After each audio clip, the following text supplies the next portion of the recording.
Hi there to the 200 series Sahara Landcruiser owners. We recently towed our caravan across the Gibb River Road, and with all the corrugations, the right hand side headlight started flashing. Apparently this is a pretty common problem, and it's caused by one of the wire connections. I've purchased a new light, quite expensive, $1,500 to $2,000. And installed it myself, but I've got the old headlight here and I've managed to find the fault, so this might help you if you have the same problem.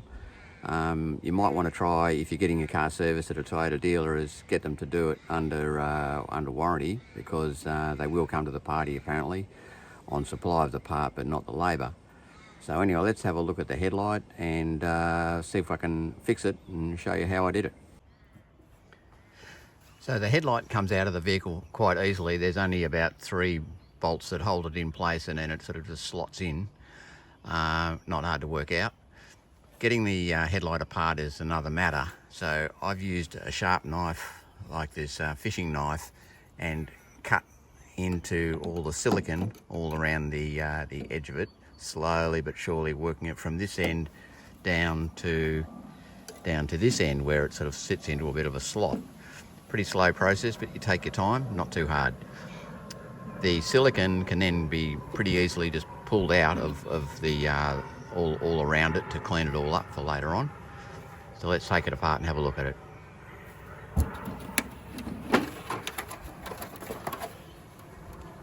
This wire over here needs to be disconnected before you can remove the top, but there's like a cover plate here that comes off. You can see this has got motherboards and all sorts of stuff on it. The problem with this is, the common problem is this plug here. Let's move that over there. Is this plug here, fits in there, and the movement of the light going up and down like that is what's causing these very fine wires to break. I've tested it. I've only found 1 broken wire, but other people have found 2. One of the hardest parts of pulling this headlight out of the car and apart is working out how all the electrical plugs come apart. That's probably taken me the most time. So let me just show you with this plug here. It's got a little cover plate down here. See that? And that's got to come off so that you can then just unpin the plugs that go in. I went to all the trouble of buying all these things, but probably don't need them. So let's just show you how I tested this wire.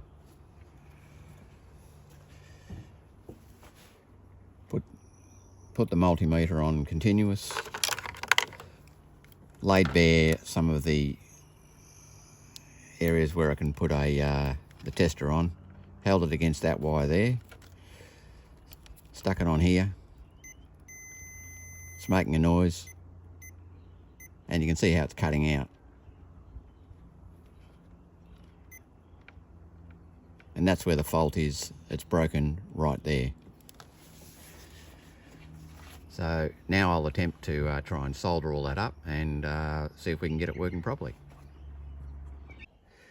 You can see that the manufacturer joined the thick wires here onto these really thin wires here, and this is where they're breaking, just on the ends where the unit bounces up and down due to the self-leveling.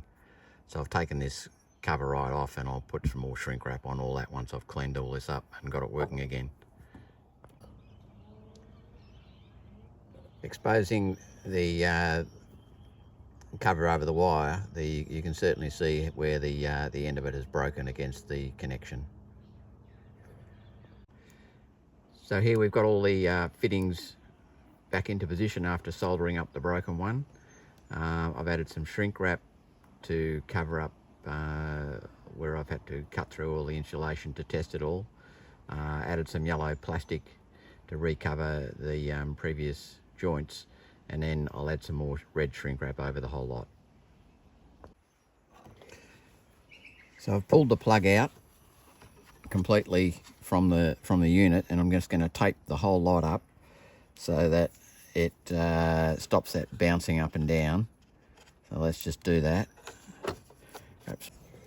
Now the unit's taped up, you can see it's a lot stronger and far less likely to break those wires as it bounces up and down if we ever go along the Gib Road again. Not that I'll be using this headlight. I'll probably see if someone wants to buy this one after I test it. All good. So here's the unit all back together. You can see there's a little, I'll see if I can show it to you without getting caught up. So you've got to unplug that to be able to pull the two units apart.